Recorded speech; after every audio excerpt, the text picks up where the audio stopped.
Seluruh desa Batu Gajah tahu tentang Budi Santoso yang menghabiskan Rp200.000 untuk mengadopsi seorang anak dungu yang dibuang oleh orang tua kandungnya sendiri. Anak itu tidak bisa bicara, dan semua orang berkata cepat atau lambat pasangan itu akan menyesal. Bertahun-tahun kemudian, ketika namaku muncul di papan peringkat prestasi seprovinsi, memang ada yang mulai menyesal. Saat aku berumur 5 tahun, ibu kandungku hamil lagi. Ayah kandungku, karena takut kena denda program KB, berniat membuangku di tepi sungai. Sungai itu telah menelan nyawa banyak anak perempuan. Ibu angkatku memberikan Rp200.000 dan membawaku pulang. Ayah kandungku menyeringai sambil menunduk menghitung uang. Ibu kandungku mengelus perutnya, menatap ibu dengan senyum mengejek. Menghabiskan gaji setengah tahun, hanya untuk membeli anak dungu. Pasti perempuan bodoh ini mandul. Mereka berdua takut ibu angkatku berubah pikiran. Begitu selesai menghitung uang, mereka bergegas pergi dari pabrik batu bata itu. Lebaran akan segera tiba, para pekerja di pabrik batu bata sudah pulang kampung. Hanya tersisa ibu dan bapak angkatku yang berjaga. Bapak angkatku adalah pria paling galak di pabrik.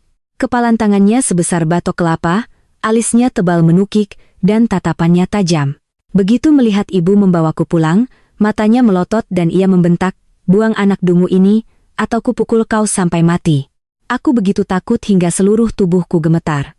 Saat aku baru lahir, ayah kandungku sudah berniat menenggelamkanku di baskom air. Beruntung ada seorang orang pintar yang lewat dan sempat menghentikannya. Orang pintar itu bilang takdir ayah dan ibuku tidak memiliki anak laki-laki, tapi takdirku membawa adik laki-laki. Karena itu, ibu kandungku memberiku nama Harapan. Orang tua kandungku membawaku kemana-mana, bekerja serabutan sambil berusaha mendapatkan anak laki-laki. Tapi mana ada anak kecil yang tidak pernah menangis. Setiap kali aku menangis, ayah kandungku akan marah dan memukul. Ibuku akan melempar sisa makanan ke tanah dan tidak memberiku makan. Aku tumbuh di tengah kekerasan dan kelaparan. Perlahan-lahan, aku tidak bisa bicara, tidak bisa menangis, dan juga tidak bisa tertawa. Setiap kali ada orang yang berbicara sedikit lebih keras atau bergerak sedikit lebih kasar, aku akan ketakutan sampai mengompol. Para pekerja di pabrik batu bata memanggilku si dungu, hanya ibu angkatku yang memanggilku Nisa. Ibu memelukku, menepuk-nepuk punggungku yang kaku. Setelah menceritakan semuanya pada bapak, ia melanjutkan dengan perlahan, "Walaupun kau pukul aku sampai mati, aku tidak akan membiarkan Nisa mati di tangan orang tua biadab itu." Bapak terdiam. Matanya yang hitam legam membelalak, seperti banteng yang sedang marah. Tepat saat aku mengira ia akan melayangkan tinjunya dan memukul ibu sampai mati, tiba-tiba ia menendang pintu hingga terbuka dan melangkah keluar. Sesaat kemudian, ia kembali membawa semangkuk bubur hangat yang kental dan berwarna kekuningan. Ia berkata dengan suara keras, "Mulai sekarang, kau adalah anak Budi Santoso. Kalau kau berani mengakui orang lain sebagai ayahmu, akan kupukul kau sampai mati. Makanlah." Itulah pertama kalinya aku duduk di pangkuan yang hangat sambil makan semangkuk bubur kental. Aroma nasi yang wangi menyebar di tenggorokanku, seolah ada tangan tak terlihat yang menenangkan luka-luka di mulutku. Luka-luka itu disebabkan oleh ikan asin kering. Ibu kandungku berasal dari pesisir, di musim kemarau ia sering membuat ikan asin. Saat tidak ada nasi sisa untukku, ia akan melemparkan sepotong ikan asin. Ikan itu keras seperti batu, gigi susuku ngilu saat mengunyahnya, dan durinya melukai gusiku hingga mulutku penuh darah. Entah nama Harapan atau Nisa, bapak angkatku sangat tidak menyukainya. Ia berkata, anak kandung saja mereka tidak mau rawat, sekalipun mereka punya anak laki-laki, belum tentu anak itu mau mengurus pemakaman mereka nanti. Ia juga berkata, berkat aku, ibu tidak perlu merasakan sakitnya melahirkan, dan bapak bisa menjadi seorang ayah. Aku adalah harta karun keluarga Santoso. Lalu ia memberiku nama baru, Anissa Lestari. Tahu aku penakut, ia membuatkan sendiri sebuah pedang kayu kecil, meletakkannya di tanganku dan berkata, "Nanti kalau ada yang mengganggumu, hajar saja dia untuk bapak." Bertahun-tahun hidup dalam kekerasan dan penganiayaan, mana berani aku melawan. Setelah Lebaran, selain orang tua kandungku, para pekerja lain kembali ke pabrik. Di antara mereka ada seorang yang mulutnya kasar, sering memanggilku si bodoh, bahkan pura-pura mengangkat batu bata hendak memukulku. Aku menggenggam erat pedang kayu di tanganku, takut sampai mengompol. Bapak langsung melayangkan satu tendangan, menendang orang itu hingga terpental jauh. Sejak saat itu, Setidaknya di hadapanku tidak ada lagi yang berani memanggilku si dungu. Tapi di belakangku, semua orang menertawakan bapak dan ibu angkuh, menyebut mereka pemulung. Bapak dan ibu merasa lingkungan pabrik batu bata tidak cocok untuk kutumbuh dewasa, jadi mereka membawaku pulang ke kampung halaman di Jawa Tengah. Nenek sudah menjanda selama 20 tahun, seorang diri membesarkan 2 putra dan 3 putri. Seumur hidupnya susah, jadi ia sangat mengutamakan anak laki-laki. Begitu melihat kami, ia langsung marah, melayangkan tamparan ke wajah bapak. Budi Santoso, dasar anak tidak tahu diuntung, pergi setahun bukannya memberiku cucu laki-laki yang gemuk, malah membawa pulang anak pungut. Nenek kurus dan kecil, tingginya bahkan tidak sampai ke bahu bapak. Bapak memiringkan kepala menghindar, tamparan itu pun mendarat di udara kosong. Rasa tidak suka yang terpancar dari nenek membuatku takut sampai mengompol. Ia melihat celanaku basah, lalu melihat ekspresiku yang bingung dan dungu, seketika ia memegangi dadanya dan mundur beberapa langkah. Anak pungut ini ternyata juga bodoh. Budi Santoso, brengsek, kau sengaja mau membuatku mati, ya? Nenek marah sampai jatuh sakit, kesehatannya memang sudah tidak baik. Selama bertahun-tahun bapak dan ibu bekerja di perantauan dan menunda punya anak, itu semua demi mengumpulkan uang untuk biaya berobat nenek. Tapi nenek bersikeras tidak mau ke rumah sakit. Paman dan ketiga bibiku membawa dokter ke rumah. Nenek memaki-maki dan mengusir dokter itu, lalu berbaring di ranjang bambu sambil memegangi dadanya dan terus mengeluh. Ketiga bibiku menggunakan kesempatan itu untuk memarahi bapak dan ibu habis-habisan. Mata bapak dan ibu memerah, tapi mereka tetap teguh tidak mau meninggalkanku. Bibi tertua menawarkan, karena kondisi keluarganya yang paling baik, merawatku hanya menambah 1 piring nasi, jadi ia mau membawaku. Nenek langsung murka, air liurnya menyembur ke wajah bibi tertua, jangan mentang-mentang punya uang haram sedikit lalu kau pamer di sini, memangnya kau hebat? Dulu waktu aku sakit sekarat, aku tidak butuh sepeser pun uangmu. Anak perempuan yang sudah menikah itu seperti air yang sudah dibuang. Urusan keluarga Santoso bukan urusan kalian bertiga, pergi semua. Ketiga bibiku marah sampai melotot. Mereka meletakkan kue-kue dan telur ayam di meja lalu berbalik pergi. Paman sangat mirip dengan bapak, hanya lebih kurus. Ia berkata pada bapak, "Mas, kau kan tahu sekarang seluruh negeri sedang menjalankan program KB, keluarga kita miskin, makan saja tidak cukup, pasti tidak ada uang untuk bayar denda. Masa hanya karena seorang anak dungu, kau mau menyerah tidak punya anak?" Ibu baru saja hendak membuka mulut, bapak sudah meliriknya.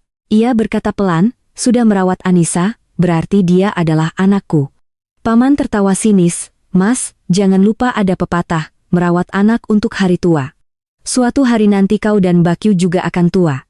Masa saat itu kalian mau mengandalkan anak ini untuk merawat kalian?" Bapak memutar pergelangan tangannya, suaranya memberat. "Orang hidup tidak mungkin mencekik lehernya sendiri. Sebelum aku tua, aku pasti akan mencari cukup uang untuk hari tua Anissa dan Bakyumu." Mendengar ucapan bapak, nenek langsung duduk tegak, menunjuk hidung bapak dan memaki, "Budi Santoso, kau memang keras kepala seperti banteng. Baiklah. Karena kau sudah mengakui anak ini sebagai putrimu, maka aku tidak mengakui kau sebagai putraku lagi. Mulai hari ini, keluarga Santoso tidak punya hubungan apa-apa lagi denganmu, Budi Santoso. Rumah ini milik keluarga Santoso, kalian sekeluarga orang bodoh, cepat pergi dari sini." Rumah yang nenek sebut adalah rumah bata yang dibangun saat bapak menikah. Karena nenek sudah berkata begitu, bapak pun tidak ragu-ragu. Ia segera mengemasi barang-barang, membawa ibu dan aku pergi, pindah ke rumah gedek tua di ujung barat desa.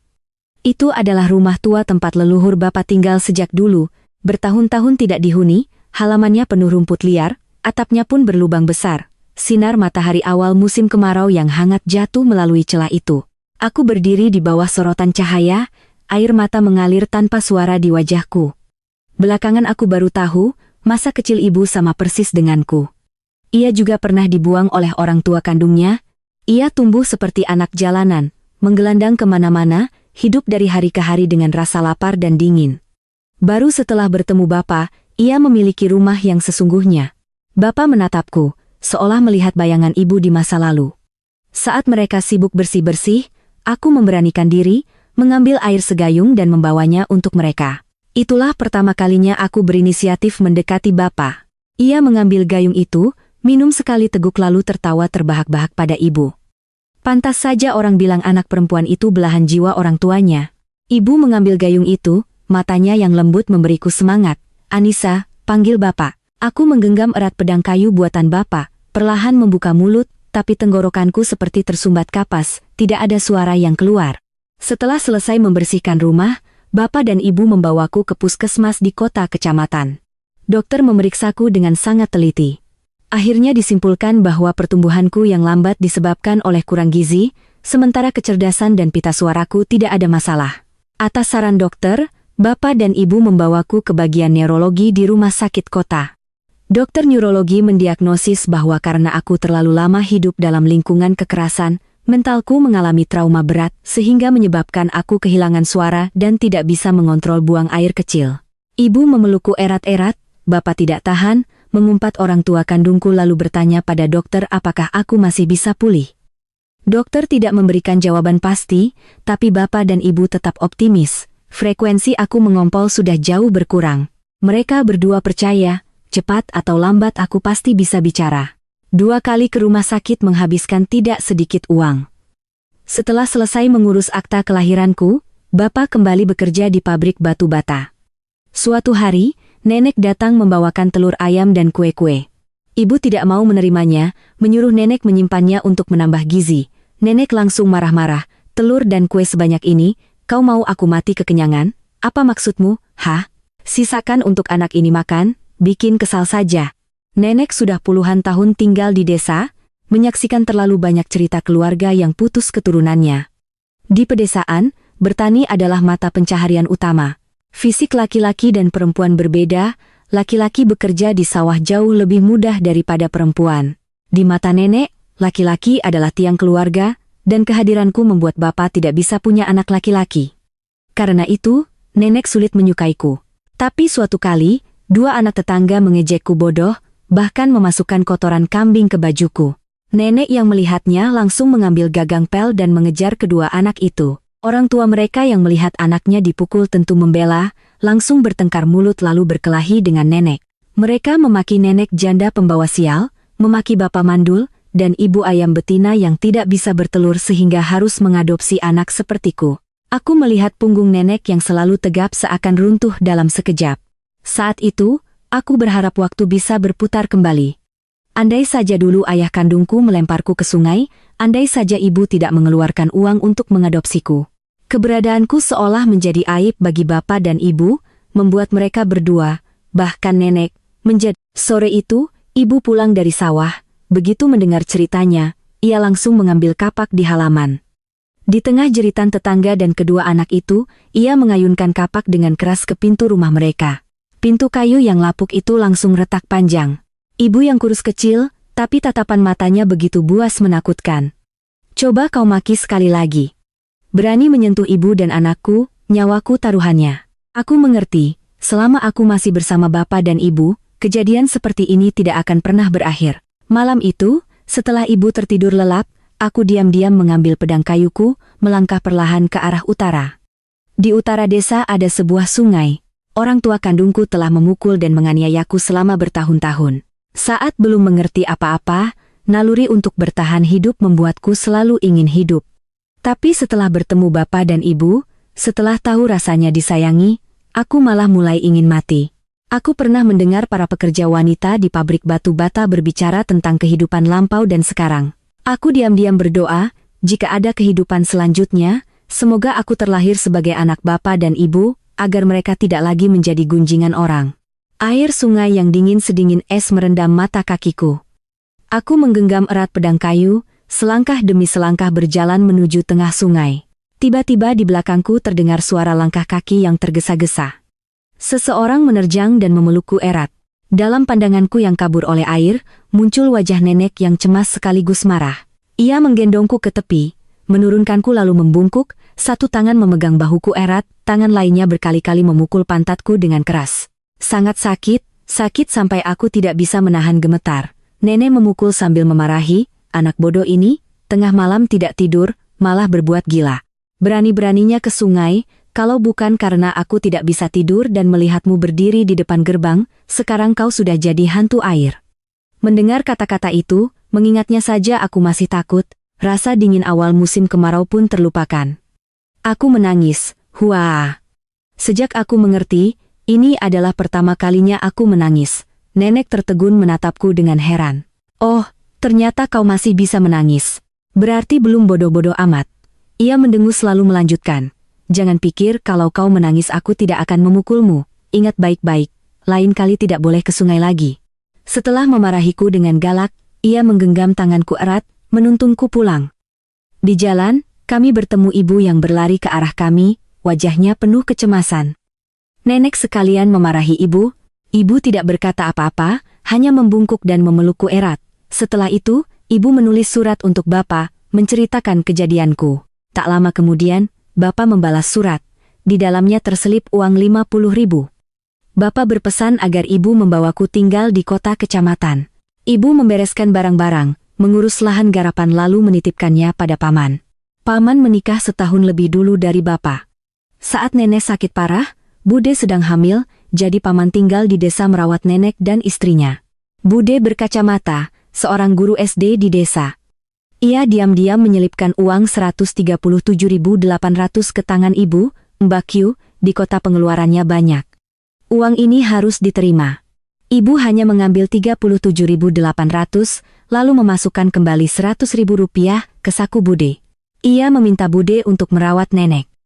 Ia tahu uang itu adalah seluruh uang tunai yang paman dan Bude miliki. Jika ia menerima semuanya, mereka tidak akan punya uang sepeser pun untuk belanja. Ia juga tidak bisa menolak sama sekali, karena menolak berarti menjaga jarak. Keesokan paginya, paman meminjam sebuah dokar untuk mengantar aku dan ibu ke kota kecamatan. Suara tapak kuda berderap teratur di jalan tanah. Paman berkata pelan, Mas Budi dan Bakyu Hartini memang terlalu keras kepala. Demi seorang anak dungu sampai meninggalkan kampung halaman, apa itu sepadan? Aku tertidur lelap di pangkuan ibu. Samar-samar mendengar ibu menjawab, demi anak sendiri, apapun sepadan. Paman menghela napas pelan lalu melanjutkan, semoga saja nanti Mas dan Bakyu tidak menyesal. Kalaupun menyesal juga tidak apa-apa. Dulu ibu bersikeras mengusir kalian dari rumah baru itu, sebenarnya karena takut nanti kalau Anissa sudah besar tidak ada yang bisa diandalkan, kalian berdua masih punya tempat untuk kembali. Sampai di kota kecamatan, ibu menyewa sebuah rumah petak dengan halaman. Sewanya 10.000 sebulan, ia membayar untuk setengah tahun di muka. Setelah membeli perabotan yang diperlukan, uang di tangannya hanya tersisa 20.000. Aku dan ibu membersihkan rumah dari dalam keluar. Saat itu sudah akhir musim kemarau menjelang musim hujan, aroma bunga kenanga menyebar lembut di seluruh halaman. Sinar matahari menembus rimbunnya pohon kenanga, jatuh di wajah ibu, membuat matanya semakin lembut dan hangat. Ia berbisik padaku, Anissa, nanti tidak akan ada lagi yang memanggilmu anak pungut, kau adalah anak kandung ibu dan Budi Santoso. Kalau terjadi apa-apa padamu, itu sama saja seperti mencungkil jantung bapak dan ibu. Aku menerjang ke pelukan ibu, menyembunyikan wajah di lehernya. Aku ingin memanggil ibu, tapi saat membuka mulut, yang keluar hanya suara A yang tidak jelas. Ibu terdiam sejenak, lalu langsung tersenyum cerah. Ia menggendongku, berjalan cepat keluar. Anissa, kita beli kertas, tulis surat untuk bapakmu, kau sudah bisa mengeluarkan suara. Ibu adalah wanita yang rajin dan berani. Ia membeli sebuah gerobak bekas, lalu membeli kacang hijau untuk membuat tauge. Setelah tauge jadi, setiap pagi ia mendorong gerobak ke pasar untuk berjualan. Dalam ingatanku, ibu adalah orang yang pendiam, tapi saat berdiri di depan lapaknya, ia begitu lihai menawarkan dagangannya. Melihat tatapan heranku, ibu perlahan menceritakan masa lalunya. Setelah dibuang orang tua kandungnya, ibu diadopsi oleh seorang nenek tua. Ia belajar cara menanam tauge darinya. Ketika nenek itu meninggal, ibu seorang diri memikul tauge dan berjualan keliling. Karena itulah ia bertemu dengan bapakku. Ibu berkata, jika hari itu bapak tidak setuju mengadopsiku, ia akan bercerai dengannya, dan berjualan tauge sendiri untuk membesarkanku. Dokter pernah bilang, aku lambat berkembang karena kurang gizi. Sejak itu, setiap hari ibu menyuruhku makan 2 butir telur, setiap makan harus ada lauk. Setengah tahun berlalu, pipiku yang tirus perlahan menjadi tembam. Ibu mengelus wajahku, berkata dengan serius, Anissa, orang tua bilang, jalan di depan memang terjal, tapi masih panjang dan cerah. Kau tidak bisa bicara tidak apa-apa, kau bisa belajar. Sehari tidak bisa, Ya belajar 2 hari, 2 hari tidak bisa, ya belajar 3 hari. Asal kau mau membuka mulut, suatu hari nanti kau pasti bisa bicara. Kata-kata ibu memberiku keberanian. Aku memberanikan diri membuka mulut, menatap seorang pelanggan yang sedang melihat tauge di depan lapak, mengeluarkan beberapa suara terbata-bata yang tidak berarti. Tapi pelanggan itu tidak menertawakan atau memarahiku seperti orang-orang di desa atau di pabrik batu bata dulu. Ibu itu membungkuk, mengelus pipiku dengan lembut lalu tersenyum pada ibu, putrinya ya bu, cantik sekali. Ibu tersenyum ramah, mirip neneknya. Mau beli taugenya, bu? 2.000 saja. Baik. Setelah pelanggan itu pergi, ibu membungkuk dan mencium pipiku, mengacungkan jempolnya. Anissa hebat, sudah bisa membantu ibu menarik pelanggan. Didorong oleh semangat dari ibu, aku perlahan semakin berani membuka mulut. Ibu angkatku tidak pernah menyombongkan diri, tapi tauge buatannya selalu segar, renyah, dan manis. Pelanggan yang sudah membeli sekali pasti akan kembali lagi, jumlahnya semakin banyak. Hanya saja, aku masih belum bisa berbicara dengan jelas, bahkan kata ibu yang sederhana pun belum bisa kuucapkan. Pagi itu adalah hari pasaran, jalanan sangat ramai. Bu, tauge ibu ini sudah semalaman, ya? Sudah tidak segar. Seorang wanita gemuk mendorongku dengan kasar, menyingkirkanku dari lapak lalu memprotes ibuku dengan suara keras. Tubuhnya yang besar menghalangi pandanganku, aku tidak bisa melihat ibu lagi, hatiku langsung panik. Aku baru saja mau maju untuk mencari ibu, tiba-tiba sebuah tangan membekap mulutku. Bau keringat yang menyengat menusuk hidungku, membuatku teringat pada ayah kandungku. Aku panik mengangkat kepala, di depanku adalah wajah seorang pria asing. Tidak jauh dari sana, ibu kandungku sedang menggendong seorang bayi. Ia mengenaliku, di matanya langsung terpancar rasa jijik yang sudah biasa kulihat. Pria itu memelukku, berbaur di tengah keramaian. Ibu kandungku berdiri di sana dari awal sampai akhir tanpa mengucapkan sepatah kata pun. Jelas-jelas sedang musim panas, tapi aku merasa sangat dingin. Sama persis seperti perasaan di musim dingin tahun itu, saat ayah kandungku melemparku ke sungai. Di tengah keramaian yang bising, suara panggilan panik ibu angkatku terdengar, menusuk langsung ke telingaku. Anissa. Anissa. Anakku di mana? Ada yang lihat anakku? Air mataku mengalir deras. Di atas kepalaku, si penculik tertawa meremehkan. Ia sedang menertawakanku, mengatakan aku hanyalah si bisu yang tidak bisa bicara. Aku mengertakkan gigi dan menggigit tangannya sekuat tenaga. Aduh! Ia berteriak kesakitan, tanpa sadar melepaskan tangannya yang membekap mulutku. Aku langsung berbalik ke arah ibu di tengah keramaian dan berteriak, Ibu, ibu! Ibu mendengar panggilanku, langsung menoleh ke arahku. Matanya merah padam, seperti orang gila ia menerobos kerumunan, sambil berteriak, pria bertopi kaping baju putih itu menculik anak saya, dia penculik, tolong tangkap dia. Si penculik melihat situasi tidak menguntungkan, buru-buru melepaskanku, berbalik hendak kabur. Seorang bapak di depan, yang sering membeli tauge ibu, langsung maju. Bapak itu menendang perut si penculik dengan keras lalu berteriak, semuanya tolong, tangkap penculik ini. Hari ini dia menculik anak orang, besok bisa jadi anak kita. Mendengar itu, orang-orang di sekitar baru tersadar. Beberapa pria langsung maju, menekan si penculik ke tanah. Ibu berlari dan memelukku erat. Anissa, untung kau tidak apa-apa. Matanya penuh air mata. Ia bertanya dengan gemetar, tadi kau panggil ibu apa? Aku menatapnya, berusaha mengucapkan kata itu. Bu, ibu menjawab pelan, suaranya tercekat. Iya, sayang, ibu di sini. Ia memelukku. Aku menyandarkan dagu di bahunya, saat mengangkat kepala, aku melihat ibu kandungku tidak jauh dari sana mencibir, lalu berbalik dan menghilang di tengah keramaian. Setelah kejadian aku nyaris diculik, ibu tidak berani lagi membawaku ke pasar. Di rumah, ia tetap sibuk, setiap hari dengan sabar mengajariku bicara.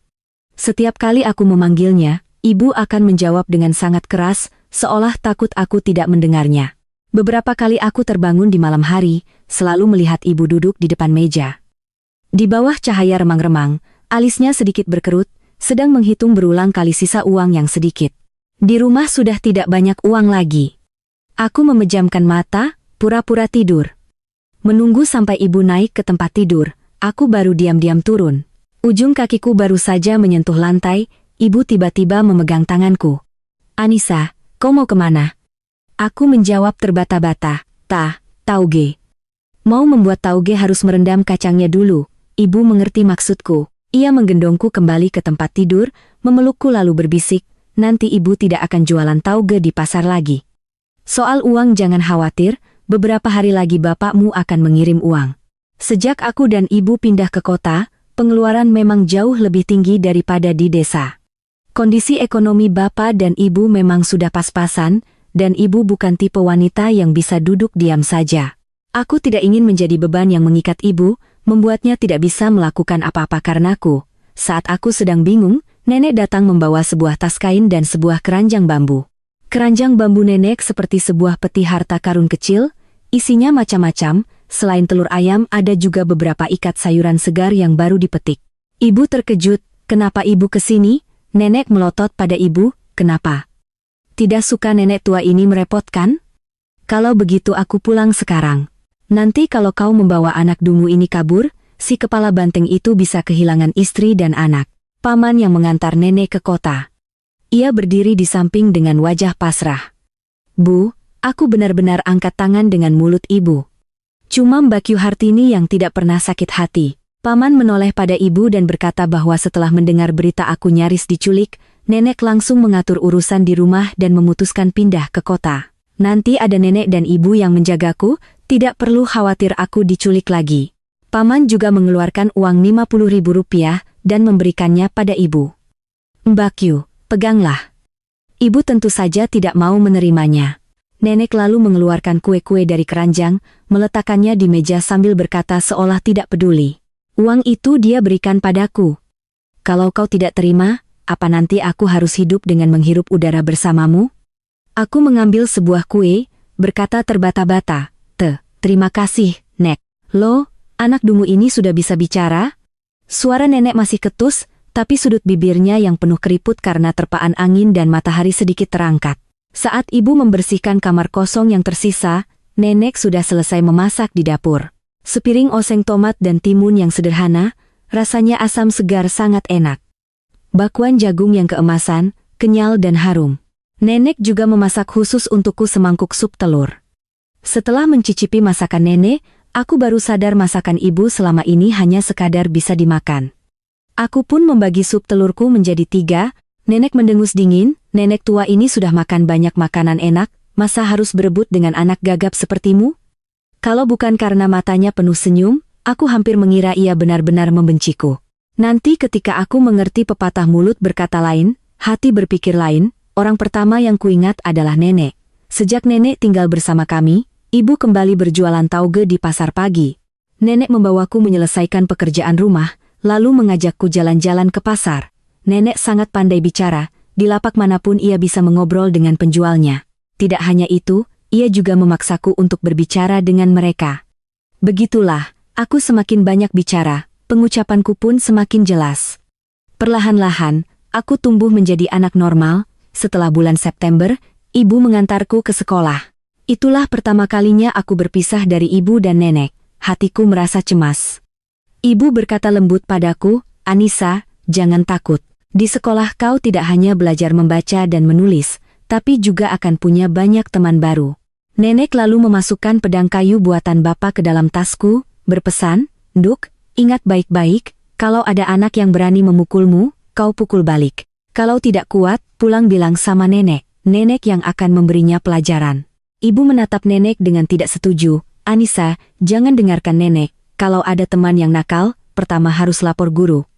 Nenek langsung membentak. Ibumu tahu apa? Dengarkan nenek, pukul dulu. Sekolah itu muridnya banyak.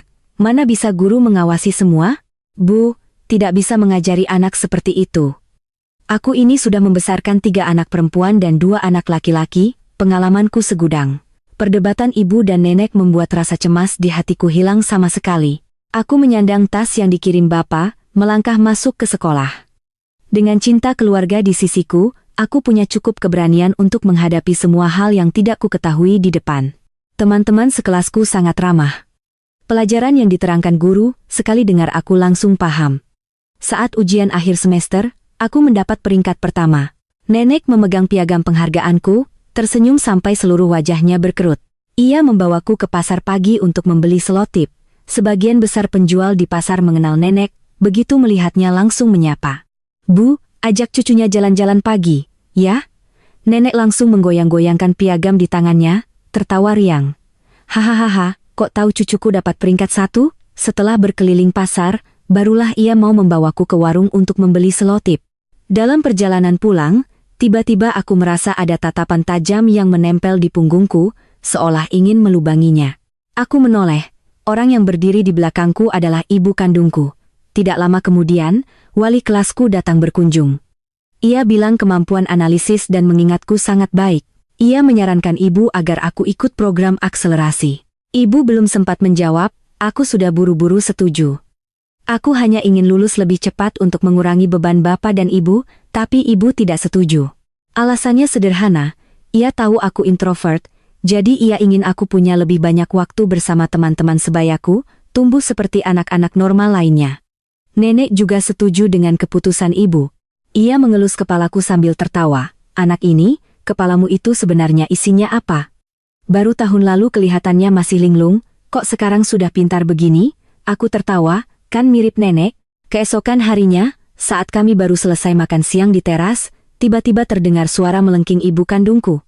"Harapan, akhirnya ibu menemukanmu.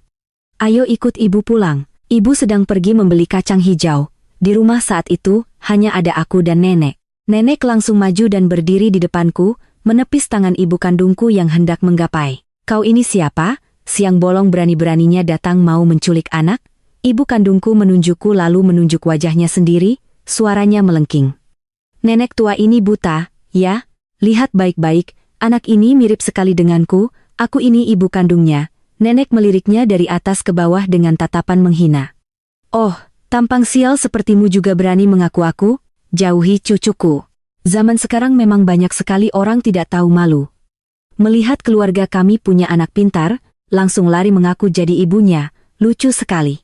Ibu kandungku marah sampai terengah-engah, menoleh dan berteriak, "Asep, masuk sini, gendong anak itu." Ayah kandungku masuk sambil mengisap rokok, wajahnya sangar. Nenek melihat situasi tidak baik, berbalik dan berkata padaku, "Nduk, cepat masuk rumah, kunci pintunya." Aku terpaku di tempat. Wajah bengis ayah kandungku adalah mimpi buruk yang terpatri dalam. Dalam ingatanku, ia seperti iblis yang menyeringai dan siap menerkamku.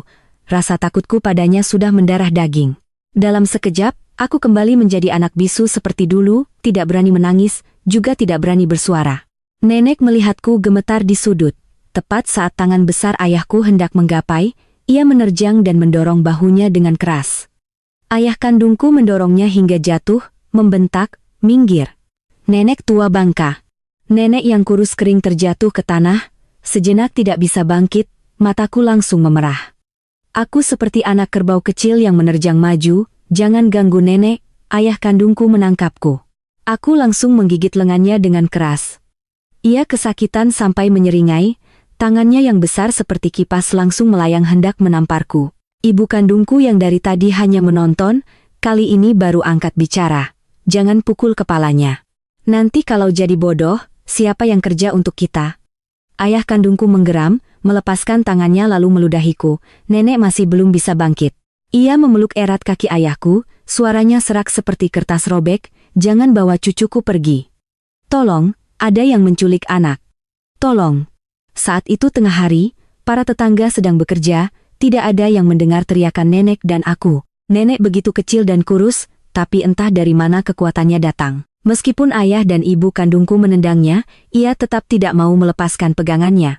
Ibu kandungku kehilangan kesabaran, mengangkat sebuah kursi, hendak memukulkannya ke kepala nenek. Aku menangis histeris. Selain menangis, aku tidak bisa berbuat apa-apa. Aku takut tidak bisa menyelamatkan nenek. Tepat saat kursi itu akan mendarat, sebuah tendangan keras mementalkannya jauh. Lebaran akan tiba, Bapak sudah pulang. Ibu pergi menjemputnya. Ia tadinya ingin memberiku kejutan, tapi begitu masuk halaman, ia melihat nenek tergeletak di tanah, sementara aku dicengkeram oleh ayah kandungku. Urat di dahinya menonjol. Ayah kandungku ketakutan, berkata terbata-bata, "Budi Santoso, harapan itu anakku, aku mau." Ia belum selesai bicara, Bapak sudah menendang kursi hingga terangkat lalu menghantamkannya ke kepalanya. Ibu juga menerjang, menjambak rambut ibu kandungku, menamparnya berkali-kali dengan kedua tangannya. Dua orang itu melolong seperti serigala, berteriak minta tolong, tapi tidak ada yang membantu. Bapak dan ibu memukuli mereka sampai ayah kandungku lemas, lalu menyeret keduanya ke kantor polisi. Mereka melaporkan keduanya telah masuk ke rumah untuk menculik anak. Orang tua kandungku langsung balas menuduh, mengatakan bapak dan ibulah penculiknya. Nenek membawaku ke kantor polisi. Aku menggenggam erat tangan bapak dan ibu, memanggil mereka dengan keras. Orang tua kandungku langsung kehilangan kendali, memakiku dengan kata-kata kasar. Polisi menyuruh mereka tenang, keduanya pun gemetar dan menyelinap ke sudut. Nenek menatap mereka dengan tajam lalu mengeluarkan kartu keluarga. Saat itu, pencatatan sipil belum seketat sekarang. Tanggal lahirku ditentukan oleh bapak. Di kota ini, tidak ada yang memanggilku anak pungut. Orang-orang yang mengenal ibu dan nenek menganggapku sebagai putri kandung Budi Santoso. Sementara orang tua kandungku tidak bisa menunjukkan bukti apapun. Mereka tidak pernah membuatkan akta kelahiranku, sejak lahir sudah membawaku bekerja serabutan. Orang-orang di desa yang tahu keberadaanku mengira aku sudah lama mati. Saat itu juga sedang ada operasi penegakan hukum yang ketat, ayah kandungku dicurigai terlibat penculikan anak dan dijatuhi hukuman. Ibu kandungku karena sedang menyusui, dibebaskan. Menjelang Lebaran, nenek pulang kampung. Bapak dan ibu tinggal di kota merayakan lebaran pertama kami sekeluarga di sini. Bapak membelikanku seikat petasan. Di tengah suara ledakan, tiba-tiba aku melihat ibu kandungku. Ia tampak kurus, wajahnya cekung, matanya penuh dendam.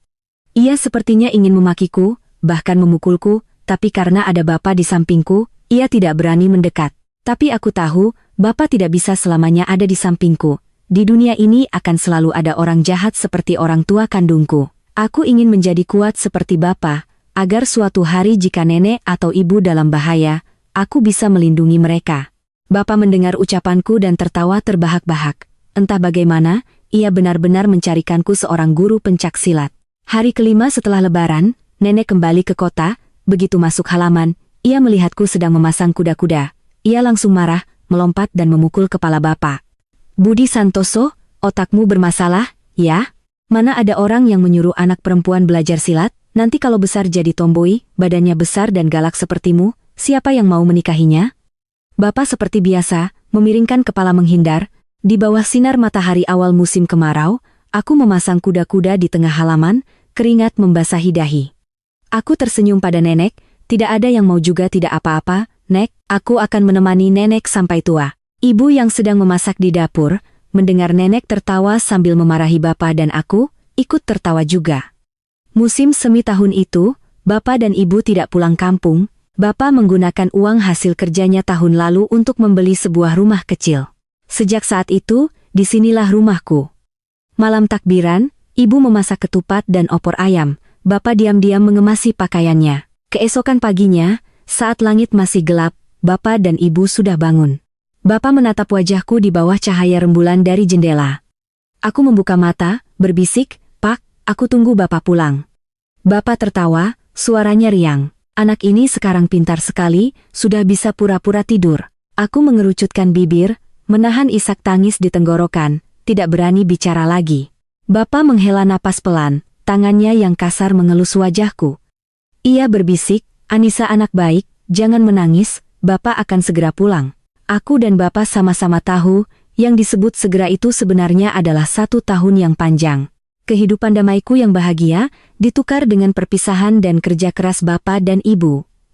Di antara jutaan orang di dunia, bapak hanyalah seorang pria biasa. Ia pemarah, suaranya keras, tidak berpendidikan, juga tidak pandai berhitung. Ia tidak berani mengambil risiko besar, tidak berani merantau ke luar negeri, tidak bermimpi menjadi kaya mendadak di zaman di mana orang bilang asal ada kesempatan, nasib bisa berubah. Yang ia punya hanyalah tenaga dan waktu. Ia menggunakan keduanya untuk menukar rupiah demi rupiah. Di mataku, bapak dan ibu seperti dewa. Dengan tangan mereka yang rajin, mereka menopang langit di atasku agar aku tidak kehujanan dan kepanasan, agar aku bisa tumbuh seperti anak normal. Bapak sudah berangkat kerja, sekolah pun sudah masuk lagi. Aku kembali membujuk ibu agar aku bisa ikut akselerasi. Setiap hari aku bangun jam 5 pagi, berlari ke tempat guru silat. Ibu mendengar orang bilang susu sapi baik untuk tubuh, jadi ia rela mengeluarkan banyak uang untuk berlangganan susu untukku setiap hari. Nenek khawatir aku bosan makan telur rebus, jadi ia memasaknya dengan berbagai cara. Hari ini sup telur, besok telur dadar, begitu terus berganti. Aku tumbuh dengan pesat, tinggiku melesat seperti bambu di musim hujan. Suatu kali pulang sekolah terlambat, di jalan aku bertemu ibu kandungku.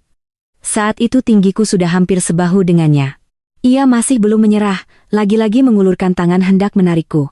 Aku hanya mendorongnya pelan, ia sudah jatuh tersungkur di genangan air hujan. Ia memakiku sambil menangis meraung-raung di tengah jalan. Tapi di mataku, itu hanyalah sebuah drama yang membosankan. Waktu berlalu sangat cepat, rambut nenek sudah memutih, punggungnya yang dulu tegap perlahan membungkuk.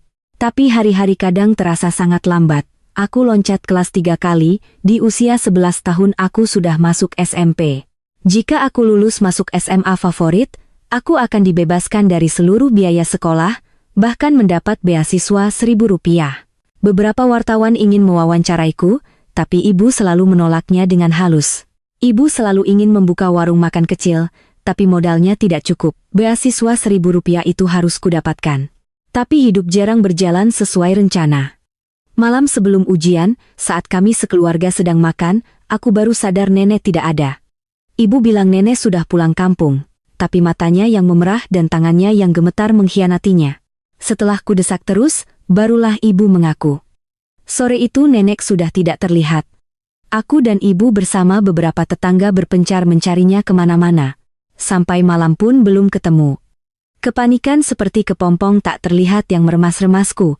Di bawah sorotan senter yang bergoyang, tiba-tiba aku melihat ibu kandungku. Ia menarik putranya, sudut bibirnya terangkat.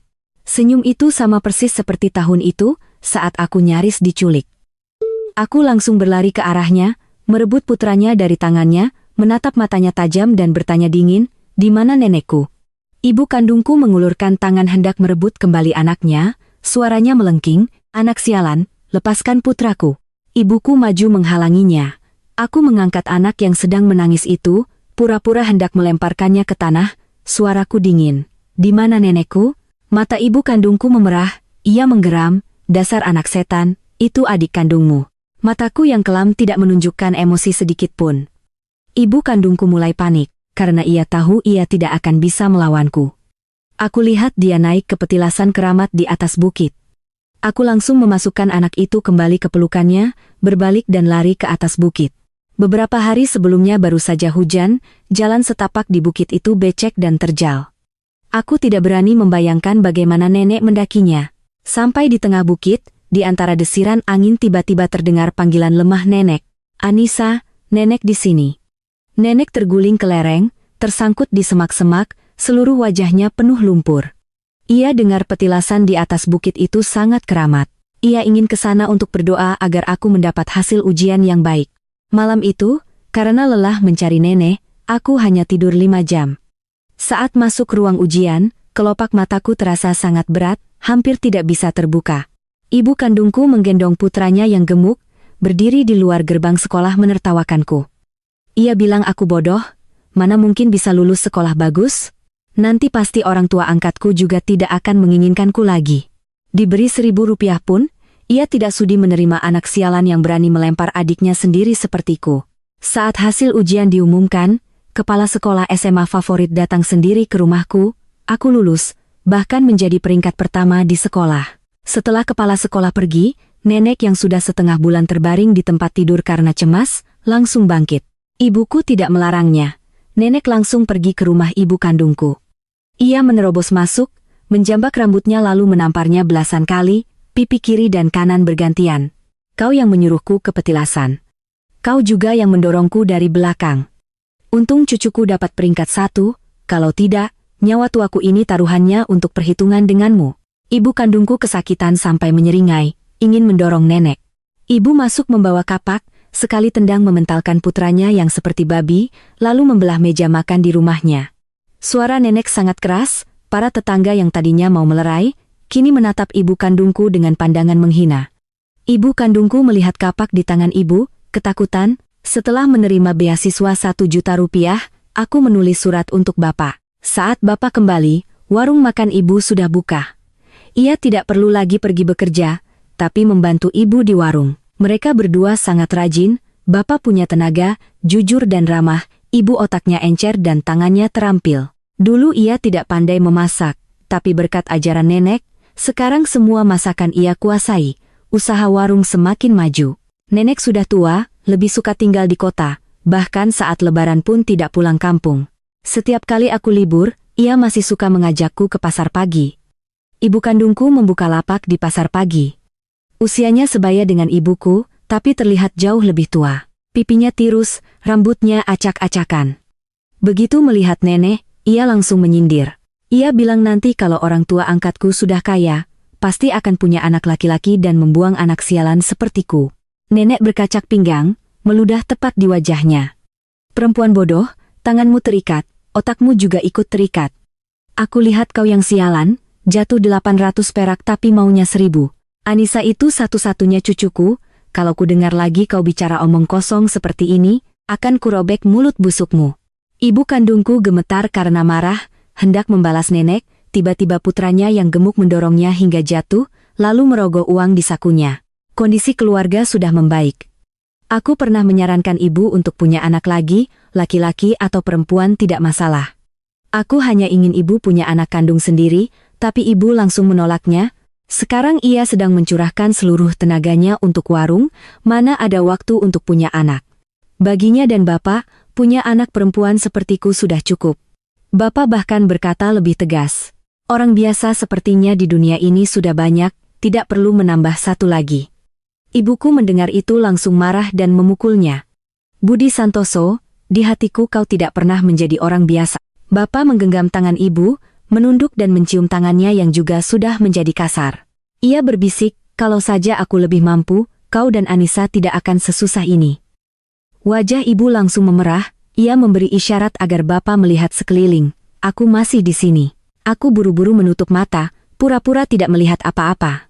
Setelah masuk SMA, aku menuruti kata ibu, tidak loncat kelas lagi. Prestasiku selalu menjadi yang teratas di sekolah. Bakat adalah satu hal, usaha adalah hal lain. Aku melihat nenek dan bapak ibu, tidak berani lengah sedetik pun. Hari ujian kelulusan semakin dekat, bapak dan ibu lebih cemas daripadaku. Nenek setiap hari memarahi mereka karena tidak bersikap dewasa, bahkan kalah tenang dariku. Bapak pura-pura santai, tertawa dan berkata, "Ibu benar, Anissa, jangan terlalu tertekan. Bapak dan ibu sudah menabung cukup untukmu. Kalau kau tidak lulus sekolah bagus, pulang saja jadi bos warung makan Anissa." Ibu mendengar itu langsung memukulnya. Nenek buru-buru meludah 3 kali, menengadahkan tangan ke langit, bergumam berdoa, semoga Tuhan tidak mendengar ucapan sial bapakku. Sehari sebelum ujian kelulusan, bapak dan ibu berniat menutup warung, tapi aku tidak setuju. Warung sekarang sudah lebih besar, kalau tutup beberapa hari, kerugiannya tidak sedikit. Bapak dan ibu khawatir aku tidak bisa mengerjakan ujian dengan baik, sementara orang tua kandungku takut aku berhasil. Malam sebelum ujian, saat aku sedang berbaring, tiba-tiba terdengar suara pintu kamarku ditendang hingga terbuka. Ayah kandungku masuk bersama 2 preman. Di bawah cahaya rembulan yang dingin, ia yang baru keluar dari penjara, wajahnya penuh bruwok, tidak ada bedanya dengan anjing liar yang diusir dari jalanan. Dalam ingatanku, ia adalah pria tinggi besar dan kekar, tapi sekarang ia bahkan lebih pendek setengah kepala dariku. Aku menunduk menatapnya, juga menunduk menatap lurus pada ketakutan yang pernah terpatri di tulang-tulangku. Tatapan itu langsung membuatnya marah. Ia menunjuk hidungku, menggeram, "Anak sialan, di penjara setiap hari aku berpikir untuk membunuhmu. Aku keluar lebih awal sengaja untuk mengejar hari ujianmu, untuk menghancurkan hidupmu. Dasar sampah hina, masih bermimpi mau kuliah?" Ia menoleh pada 2 preman di belakangnya. "Dia ayahmu, 200.000, kuberikan pada kalian untuk jadi istri. Sudah jadi istri kalian, kenapa masih diam saja, maju." Ketiganya berbau alkohol, mata mereka liar. Mereka menerjangku seperti binatang buas yang lepas kendali. Aku melihat ibu kandungku berdiri di halaman, di bawah cahaya rembulan yang dingin, wajahnya yang sudah termakan usia kembali menunjukkan senyum puas. Aku juga tersenyum karena aku tidak pernah meremehkan kekejaman dan kehinaan pasangan ini. Dengan alasan butuh ketenangan belajar, aku sudah lebih dulu menyuruh ibu dan nenek pindah ke rumah baru. Di rumah lama ini hanya tersisa aku sendiri. Entah panas atau dingin, aku tetap tekun berlatih silat. Tongkat kayu sebesar lengan kuayunkan dengan kuat, setiap pukulan mendarat dengan telak. Ketiga pemabuk itu dipukuli sampai menjerit-jerit. Ibu kandungku panik, menghalangi di depan ayah kandungku yang tangannya sudah kupatahkan. Ia berteriak, "Harapan, dia itu ayah kandungmu, Tuhan akan mengutuk anak durhaka sepertimu." Tongkat di tanganku tidak berhenti, terus menghantam kaki ayah kandungku. Sejak dianiaya oleh pasangan ini, aku sudah mengerti bahwa di dunia ini tidak ada dewa. Dewa di hatiku hanyalah bapa dan ibu. Ibu kandungku melapor polisi. Saat para polisi datang, aku sudah mengikat ketiga orang itu. Aku menyerahkan tape recorder yang biasa kugunakan untuk belajar listening bahasa Inggris pada mereka. Di dalam rekaman itu, setiap kata terdengar jelas. Bagaimana ayah kandungku membawa dua preman untuk melecehkanku. Ayah kandungku dan kedua preman itu langsung dibawa. Seorang polwan menghampiriku untuk menenangkan, matanya penuh kekhawatiran. Bahkan orang asing pun takut kejadian malam ini akan memengaruhi ujianku. Hanya ibu kandungku. Setelah gagal mencegah polisi membawa ayah kandungku, ia masih berdiri di sana mengutuk. Mengutukku agar tidak lulus sekolah bagus manapun. Ibuku marah sampai menjambak rambutnya, menamparnya belasan kali. Orang-orang yang ada di sana, termasuk polwan itu, pura-pura tidak melihat. Bapak berdiri di samping, tangannya mengepal lalu mengendur, matanya penuh penyesalan. Ia menyuruhku tidur cepat, tenang mempersiapkan ujian besok. Kalau hasilnya tidak bagus, aku masih punya jalan lain. Bapak lupa satu hal. Sejak lama, aku bukan lagi anak penakut yang hanya karena suara keras atau gerakan kasar sedikit langsung mengompol. Aku sudah mempersiapkan ujian ini selama bertahun-tahun. Insiden kecil seperti ini tidak akan memengaruhi hasil akhirku. Hari pengumuman hasil ujian, ibu kandungku datang lagi ke warung. Ayah kandungku masih ditahan menunggu sidang. Ia membenciku sampai ke tulang sumsum, hanya berharap aku tidak pernah hidup tenang. Begitu masuk warung, ia langsung berteriak, "Aku tidak percaya anak dungu yang dulu suka ngompol bisa lulus kuliah. Kalian tidak tahu dulu dia seperti apa, diajari bicara saja tidak bisa. Cepat cek nilainya, cek sekarang juga." Tatapan para pelanggan di warung tidak ada bedanya dengan melihat monyet yang sedang beratraksi. Pelanggan tetap di sini, siapa yang tidak tahu aku adalah anak terpintar di daerah ini. Wajah bapak langsung muram, ia hendak mengusirnya, tapi ibuku menahannya. Aku mengambil telepon rumah dan menelepon nomor pengecekan nilai. Di seluruh warung, orang yang paling tenang adalah aku. Bahkan bapak dan ibu pun terlihat tegang, seperti yang diduga, nilaiku tidak bisa dicek. Ibu kandungku langsung tertawa mengejek, suaranya penuh sindiran. "Oh, kukira kau sehebat apa, pasti nilaimu nol makanya tidak bisa dicek. Hahaha, sudah kubilangkan, sampah sepertimu mana bisa lulus kuliah?" Tubuh ibu sedikit goyah, tatapannya pada ibu kandungku seolah ingin mencabik-cabiknya. Bapak menepuk bahuku, menenangkan, "Tidak apa-apa, Anissa, tahun depan kita coba lagi pula kau masih muda." Tahun ini aku 16 tahun, masih lebih muda 3 tahun dari peserta ujian lainnya. Wali kelasku adalah pelanggan tetap di warung. Mendengar itu, ia langsung berdiri, berkata dengan bersemangat, "Pak Budi, Anissa ujiannya bagus sekali, hanya peraih nilai tertinggi yang tidak bisa dicek nilainya dengan cara ini." Seluruh warung yang tadinya terdiam, sesaat kemudian serentak bertepuk tangan memberiku selamat. Ibu kandungku seperti tersedak, wajahnya kaku. Tidak mungkin, sama sekali tidak mungkin. Prestasiku bukan sesuatu yang bisa hilang hanya karena beberapa kata tidak mungkin darinya.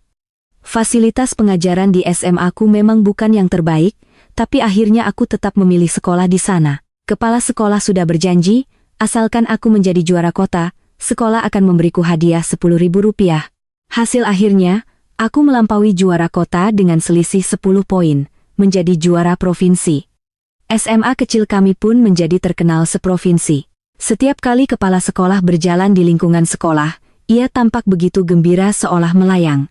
Hadiahku pun berubah dari 10 juta menjadi 100 juta rupiah. Rombongan wartawan yang ingin mewawancara datang silih berganti. Setelah ibu kandungku tahu, ia datang lagi ke warung. Kali ini ia membawa sekantong ikan asin, di belakangnya putranya mengikuti. Bibirnya cemberut, wajahnya yang masam dipaksa tersenyum.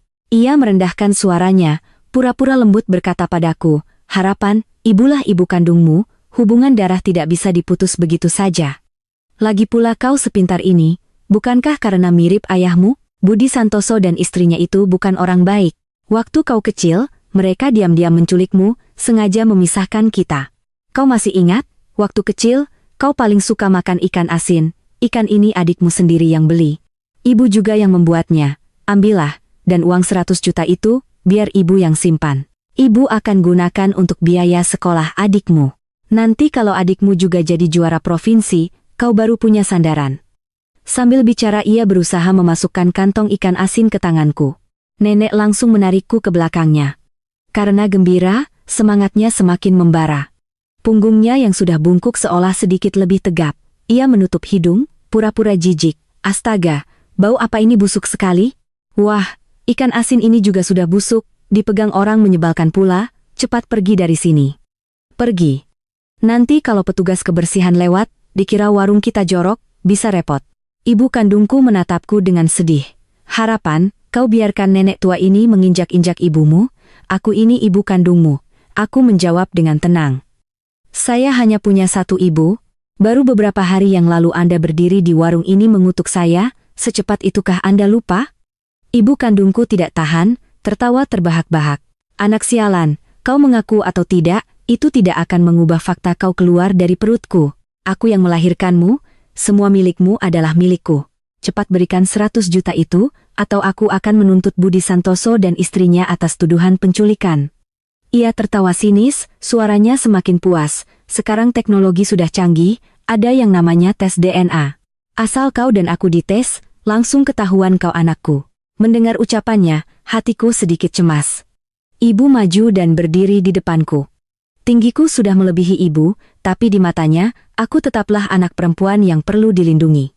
Ibu tertawa dingin, suaranya penuh penghinaan. Siapa yang punya waktu melakukan tes konyol itu denganmu? Bertahun-tahun ini, para tetangga melihat dengan jelas. Kau dan Asep tidak hanya sekali mencoba menjual Anissa, bahkan berkali-kali menghinanya. Asep sebentar lagi akan dihukum. Hari ini kau datang membuat onar, mengaku Anissa anakmu, setan pun tidak akan percaya. Cepat pergi, kalau tidak, meskipun hari ini hari bahagia keluarga kami, aku tidak segan-segan memberimu pelajaran. Tepat saat itu, nenek membawa 2 pisau dapur dan berlari keluar. Nenek tua ini sudah bosan hidup, berani-beraninya menindas cucuku, akan kuseret kau dan anakmu mati bersama. Putranya yang gemuk ketakutan, mendorong ibu kandungku, lalu lari lebih dulu. Ibu kandungku juga ketakutan dan ikut lari, tidak lupa membawa kantong ikan asinnya yang bau. Aku juga kaget, buru-buru memeluk nenek erat. Nek, hati-hati, itu pisau, nanti nenek terluka bagaimana? Bapakku dengan hati-hati mengambil pisau dari tangan nenek, lalu berkata padaku, Anissa, anggap saja nenekmu sudah tua, iseng main pisau. Nenek langsung melotot pada bapak, mulutmu sekarang panjang sekali, ya? Tadi kenapa diam saja? Membiarkan perempuan jahat itu berdiri di sana menghina Anissa. Bapak melirik ke arah ibu kandungku pergi, tapi tidak berkata apa-apa lagi. Malam itu, putra gemuk ibu kandungku dikarungi dan dipukuli orang. Tangisannya menggema di sepanjang gang, membuat ibu kandungku ketakutan setengah mati. Tidak lama kemudian, mereka berdua buru-buru pindah. Setelah itu, aku mencari sebuah apartemen seluas 200 meter persegi. Lingkungannya sangat baik, ada lift, sangat cocok untuk nenek berjalan-jalan setiap hari. Setelah berdiskusi dengan bapak dan ibu, aku menggunakan uang beasiswaku untuk membeli apartemen itu. Nenek bersikeras ingin pulang ke desa untuk mengadakan syukuran kelulusanku. Bapak pun mengadakan pesta besar, 100 meja, lebih dari setengah penduduk desa datang. Semua orang memuji bapak dan ibu, mengatakan mereka berhasil membesarkan anak perempuan yang baik dan pintar. Tidak ada lagi yang menyebut aku pernah menjadi anak dungu. Juga tidak ada lagi yang mengatakan bapak mandul atau ibu tidak bisa punya anak. Di bawah sinar matahari, wajah bapak dan ibu penuh kebahagiaan. Mungkin hidup ini tidak diubah oleh bakat, tapi oleh orang-orang yang tetap mau menggenggam tangan kita, bahkan ketika seluruh dunia menganggap kita tidak layak dipertahankan. Nantinya aku bertemu banyak orang hebat, tapi dalam ingatanku, yang terhebat adalah 2 orang biasa. Bapak menggunakan tenaganya untuk mencari rupiah demi rupiah. Ibu dengan tangan mungilnya menopang seluruh atap rumah. Kemanapun aku pergi, aku bisa dengan bangga berkata, aku tumbuh besar dari tangan mereka yang kasar itu.